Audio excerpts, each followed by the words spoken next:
Hi, and welcome to Physical Therapy Management of Pediatric Patients Post-Concussion. My name is Sage Stout. I'm a student physical therapist, and this was a component of my capstone project in the spring of 2018.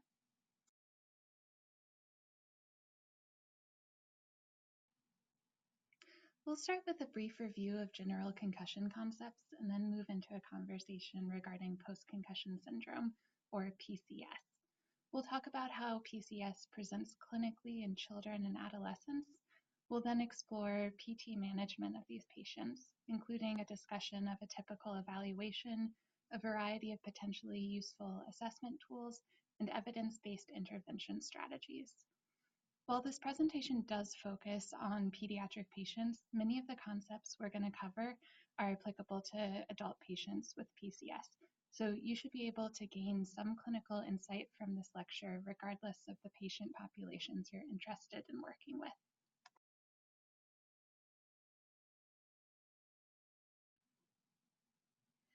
So quickly, we want to touch on the pathophysiology of concussion. So we know that in many cases, when you have a concussive injury, you won't have structural damage that's visible with imaging to the brain.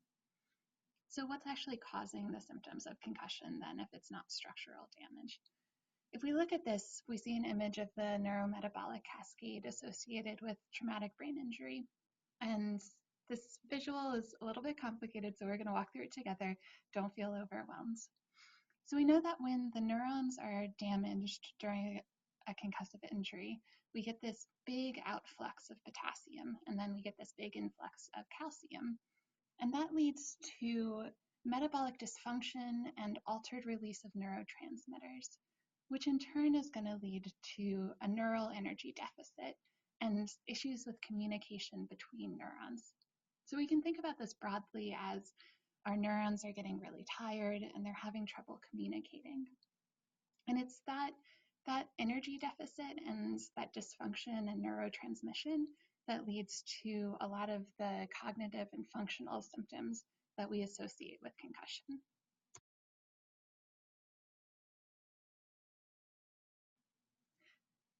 So when we talk about the etiology of a disease or disorder, we're talking about the cause. So when we talk about the cause of concussion, we need to talk about what's going on inside the body that causes concussion, and then what's happening outside of the body that causes concussion. So with concussion, you have a force acting on the head, acting on the brain, which is causing injury to the neurons, which leads to that neurometabolic dysfunction we talked about, and then results in symptoms.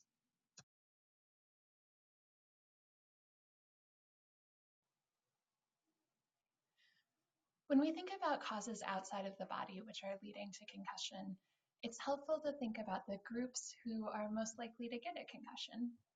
So that's older adults, so age 65 and up, young children, birth to 4 years of age, and then adolescents, so 12 to 18 years old. Across all age groups, falls and impact by or against an object, such as being hit in the head by a baseball or hitting your head against a steering wheel, are some of the most common causes of concussion. Specific to the pediatric population, the CDC reports that younger children are more likely to experience concussion as a result of a fall, while adolescents are more likely to experience a concussion due to being hit by or against an object. It's pretty easy to hypothesize that that discrepancy might be due to more adolescents playing sports. But you also want to factor in things like motor vehicle accidents, which are a common cause of concussion, and also assault, which unfortunately is also a cause of concussion.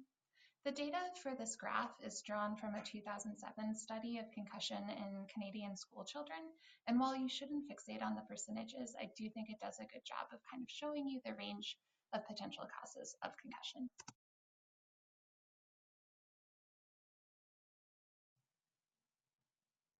So why do we want to focus on pediatric populations specifically when we talk about concussion? For one, there's just more cultural awareness right now of the risk of concussion.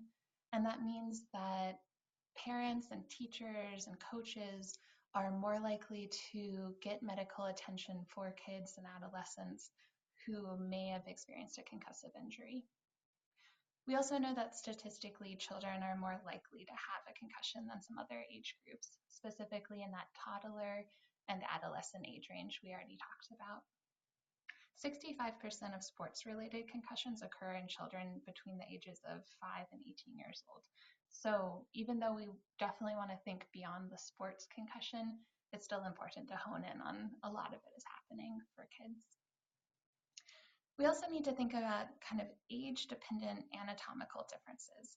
So this can be something on a neuronal level, like kids might have decreased neuronal myelination, or we can think about how your frontal lobe continues to develop into your 20s. Or it might be something more like gross anatomical, like the cervical and shoulder musculature is just underdeveloped in kids, so it's more delicate than in an adult. And this means that when they experience the biomechanical forces that result in concussion, their bodies aren't able to absorb that mechanical injury the same way that an adult's body is. And so it can lead to more significant damage and different symptomology than we see in adult patients. And finally, we want to think about the risk of repeated injury. So this is kind of talking about second impact syndrome, which is something I'm sure you've all heard of. And this is just when you have one concussive injury, and then before your body is able to kind of recover from that neurometabolic cascade, you have another concussive injury, and that can really set you back, and it can have some long-term impacts on your prognosis. And because a lot of children and adolescents participate in sports or just are more active than some adults, they're at a higher risk of having a second concussive injury.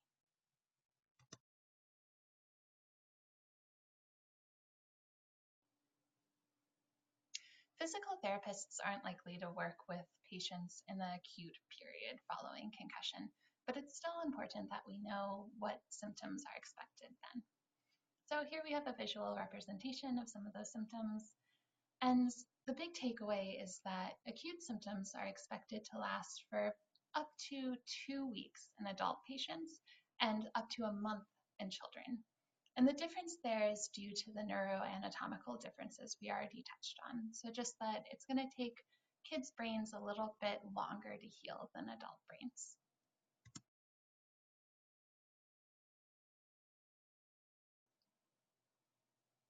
This table just goes into a little bit more depth about acute symptomology. It might be useful in your subjective screening once you're seeing a patient in clinic.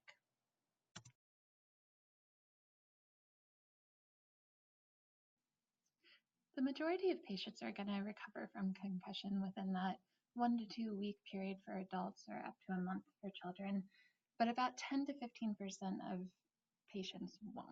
And these are the patients that we'll most likely see in clinic.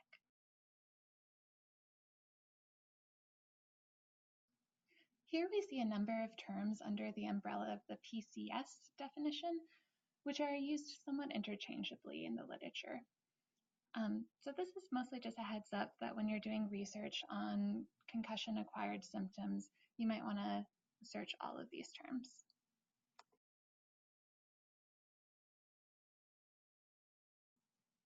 Just for reference, here we have the most recent ICD-10 definition of post-concussion syndrome. This is coming from 2018. Note that this definition does not include a specific time frame post-injury. The important thing is to recognize that concussion can have long-lasting effects on patients and that these symptoms are not normal, especially if they're occurring outside of the acute period.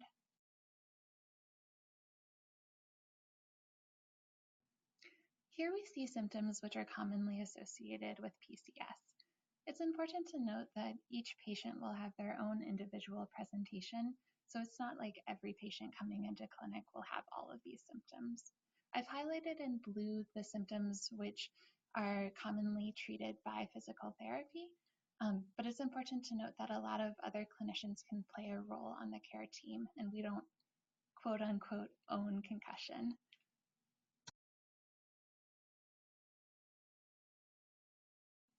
By the time that a patient makes it to physical therapy for treatment post-concussion, they're most likely going to have already been screened by other medical professionals.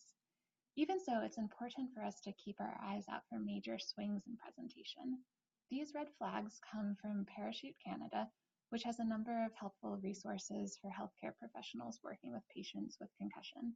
I'll provide you a link at the end of this presentation. Obviously, clinical judgment is going to play into how we screen for red flags. For example, one reason a patient might be referred to physical therapy post-concussion is for cervical pain. While cervical pain might be indicative of something outside of our practice scope, such as a fracture, it might also indicate something within our scope, such as soft tissue damage.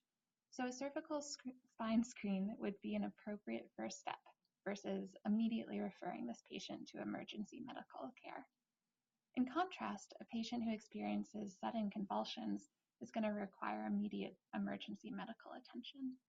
So you can see you're going to need to use your clinical judgment a little bit here.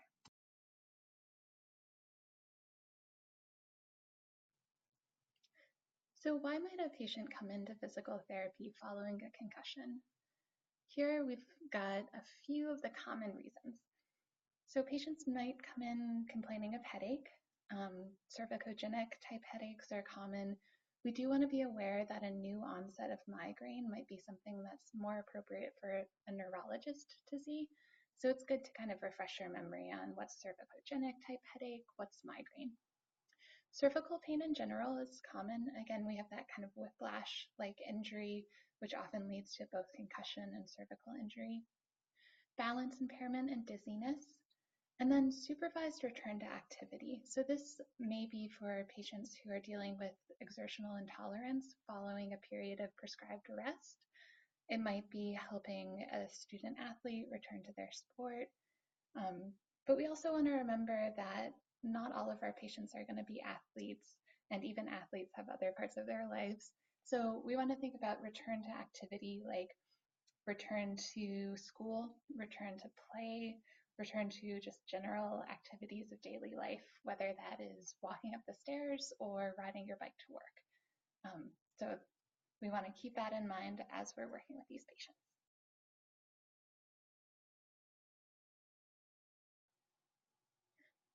This is just a reminder that one of the hallmarks of post-concussion symptomology is that it is highly individual in nature. Not every patient who experiences a concussion will experience post-concussion symptoms that interfere with their function. And those who do won't all have the same symptoms. So it's important to assess what symptoms the patient is experiencing and tailor their plan of care appropriately. It's also important to remember that a lot of the symptoms that we associate with post-concussion syndrome are ones that patients might have been experiencing prior to their concussion.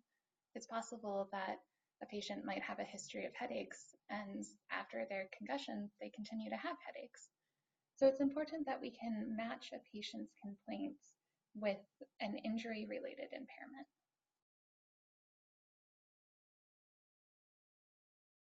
Here are some things you might want to ask about during the subjective portion of your exam. Certain past medical history factors, such as those listed here, may increase a patient's likelihood of experiencing prolonged PCS symptoms, though the research in this area is still evolving.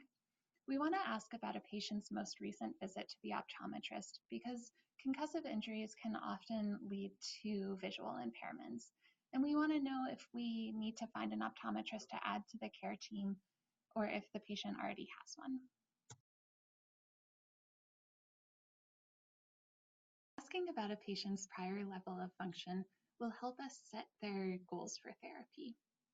Asking about the mechanism of injury may inform what you want to include in the objective portion of your exam. So for example, a patient who got a concussion during a motor vehicle accident might have some whiplash injury going on as well, so you might want to evaluate their cervical spine. You can ask about loss of consciousness because some research indicates that people who have a loss of consciousness during their concussion have poorer prognosis. That's still sort of mixed, so just take it with a grain of salt. You want to ask about other care providers that are following these patients. These might include vision therapy, neuropsychologists, headache specialists, PM&R doctors, or their primary care physicians. We want to ask about medication because a lot of people will take over-the-counter medication to treat post-concussion symptoms like headache or cervical pain. And if you're following a formalized return to sport or return to activity protocol, it's advised to make sure that patients are symptom-free without medication before you say that they are physiologically recovered. And then you just want to ask if these patients have returned to school or work or their everyday activities. And if so, you want to ask them if they're having any difficulties with anything like looking at a computer for long periods of time, reading, or anything that like requires lots of mental or visual focus.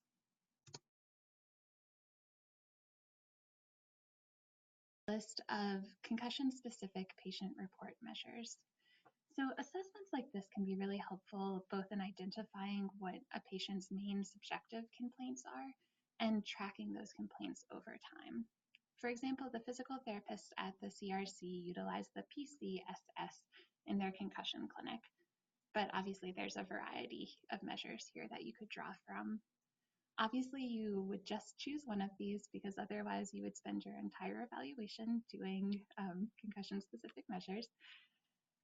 It's also important to remember that just like in any patient population, patient report measures can give us a sense of psychosocial issues that are at play. So this might help you cue into if a patient is experiencing depression or anxiety following their concussion, which are both very common and something that we want to assess and track.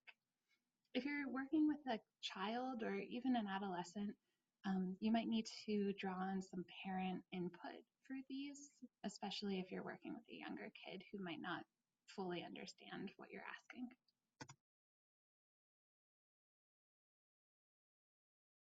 Here we have some non-concussion specific patient report measures that also might come in handy if you want to follow up on a complaint of dizziness or if you want a quality of life scale that's specific to kids.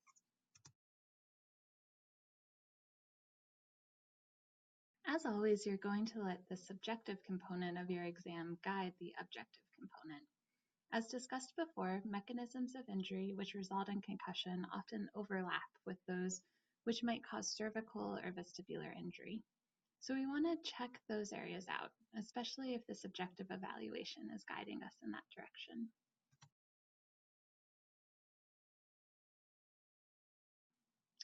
Vestibular injury can present as balance impairment, nausea, dizziness, or vertigo in patients following concussion. Here we see a list of potential vestibular diagnoses we might see in those patients. And then on the right, we see a list of how these patients might present. So they might have issues with gaze stability. They might report vertigo or dizziness. They might have postural or balance impairment.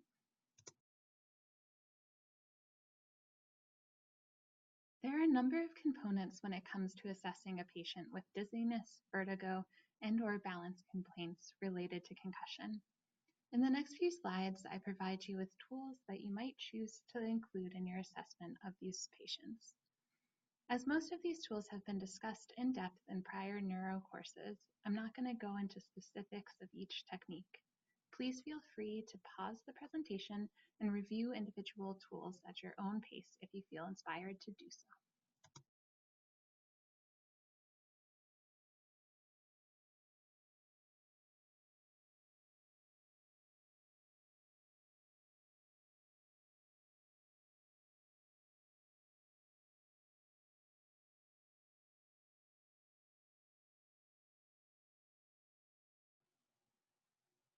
I just wanted to mention that it's worth looking into the NeuroCom and Vision system. I've put a link here. This is something that can be used as both an assessment tool and a treatment intervention in clinic, and it's actually going to pop up in the case study videos for this unit.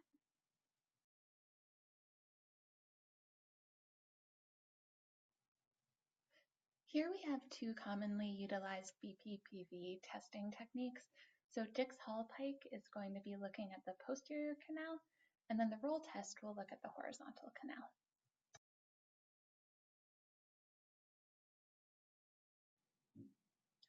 While there are many options when picking an assessment tool for postural control and balance, I've highlighted these last two, the HIMAT and the CBMS, because we want to really capture our patients' abilities, and some patients with PCS will be functioning beyond what a more low-level assessment tool like the BESS would capture, but they're still not going to be quite at their pre-concussion baseline. So both the HIMAT and the CBMS have been normed in TBI populations, and the HIMAT especially is often utilized in studies of adolescents and younger adults.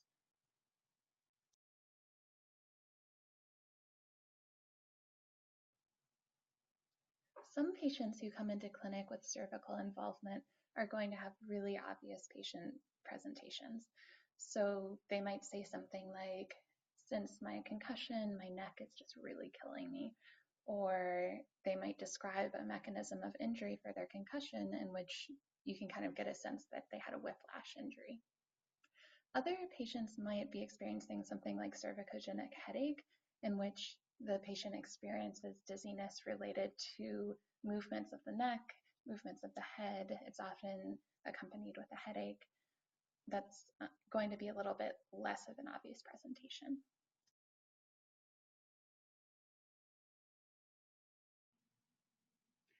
When assessing these patients, you should just go ahead, make your MSK professor proud, and clear their C-spine before you get started.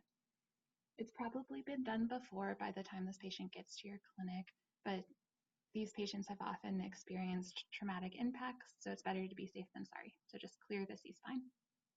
Here we also have a number of tools recommended by Cheever et al. For distinguishing between post-concussion symptoms arising from central, vestibular, or cervical origins.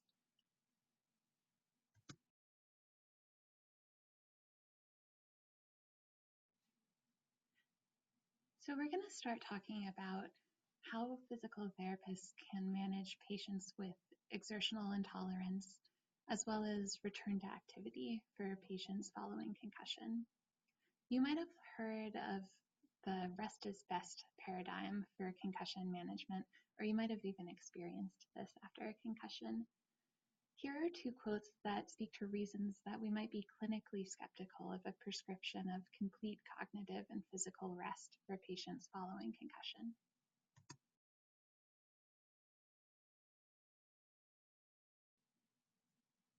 Prescription of complete cognitive and physical rest beyond the first few days following concussion has been challenged in recent years by research which links this sort of prolonged rest to a risk of physical and cognitive deconditioning, as well as depression.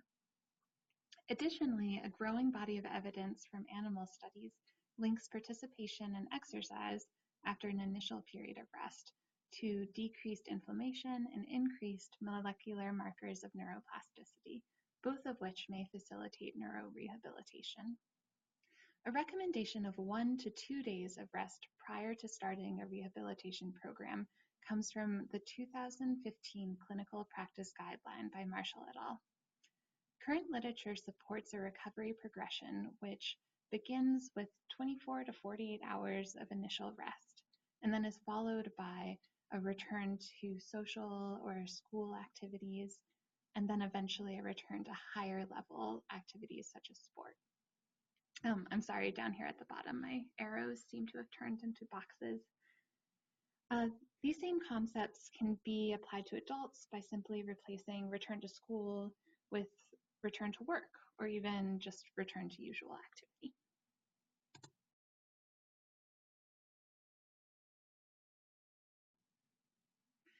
So when working with these patients, we want to be able to set a baseline. The Buffalo Concussion Treadmill Test is used to identify the submaximal symptom-limited exercise threshold in individuals after concussion. This test is the only functional test known to safely and reliably reveal exercise intolerance in patients with PCS. It's done by monitoring the heart rate during exercise and increasing the exertion level until a patient reports symptom exacerbation. So then you kind of note at what heart rate the patient's symptoms come on, and you set the submax threshold right below that level. When a patient can exercise at their max exertion without causing symptoms to come on, they can be considered physiologically recovered.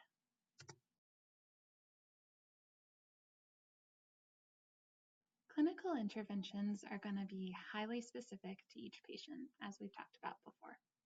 As the body of research exploring the role of physical therapy in post-concussion management deepens, so will our toolbox of intervention strategies. Since this is an area of research which is constantly evolving, I would highly encourage students to do some exploring into where research is currently in regards to specific interventions.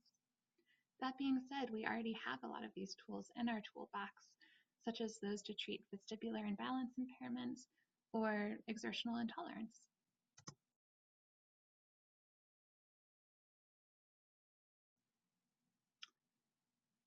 While the efficacy of vestibular rehabilitation for patients with certain forms of dizziness, vertigo, and balance impairments is well supported in the literature, there's often a lack of specificity as to what intervention strategies were utilized during studies. This is likely due in part to the no one-size-fits-all nature of concussive vestibular impairment. Instead of treating all post-concussion patients who present with vestibular complaints the same, it's important to thoroughly assess each patient and treat individual symptoms. With that as a grain of salt, here are some of the intervention strategies we might utilize with this patient population. In a 2013 review of exercise prescription patterns in patients treated with vestibular rehabilitation post-concussion, these were identified as the most commonly utilized intervention strategies.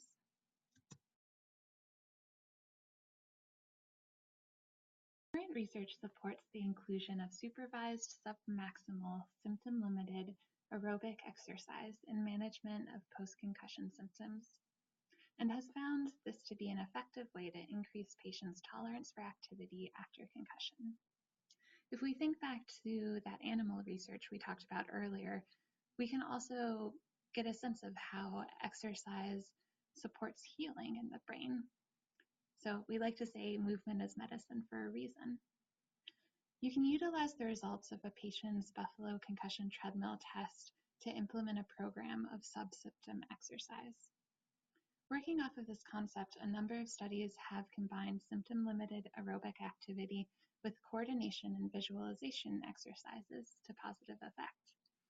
It's easy to imagine how this sort of study applies to student athletes, but I think it's also important to remember that everyone has to perform coordinated activity in their everyday life. So it might be useful regardless of if your patient is an athlete or not.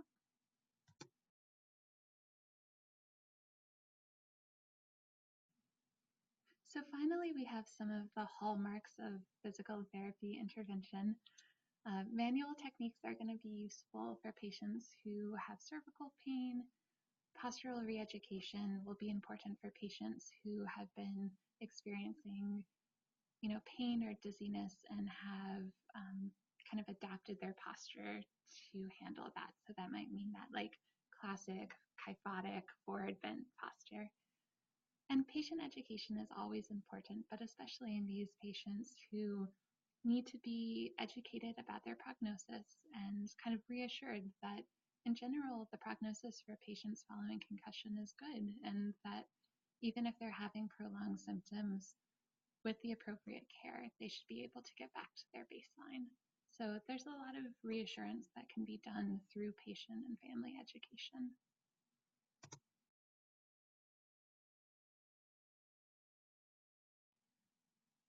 In closing, we're just going to touch on return to activity protocols. While much of the literature related to post-concussion management in pediatric patients is based on research centered on student athletes, it is important to remember two things. Firstly, not all concussions arise from sports-related trauma. And secondly, the importance of returning to sport should not overshadow the importance of returning to school and social activities. In fact, in a recent clinical practice guideline for concussion by Marshall et al., it's specifically stated that patients should return first to school and social activities before returning to sport. And this is something we covered before and obviously is applicable to adults as well. In the next few slides, we're just going to look at some specific return to learn and return to activity protocols. So feel free to pause the presentation and read them through.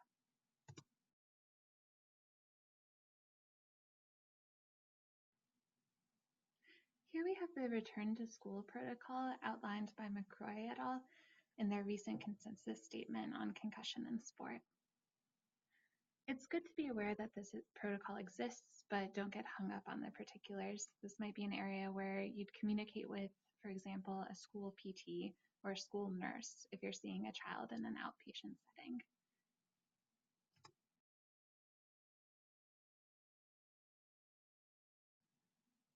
So here we have the return to sport protocol, or we could also call this like the return to higher level activity protocol for patients who don't participate in sports. And you can see in the upper right corner here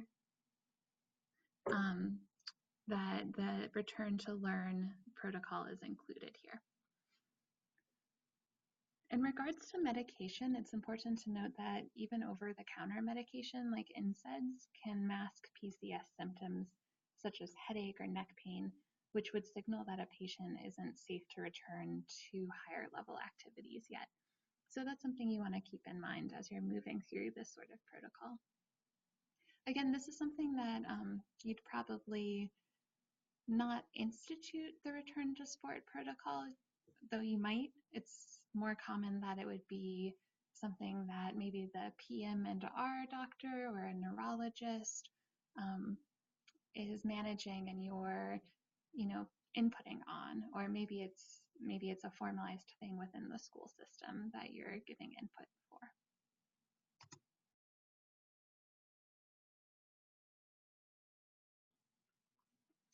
Yay, you made it. Thank you guys all so much for your time and attention. I hope everyone was able to gain some clinical insight from this presentation. And I'd like to especially thank my capstone committee listed below for all of their input and support during this process. All right, thank you.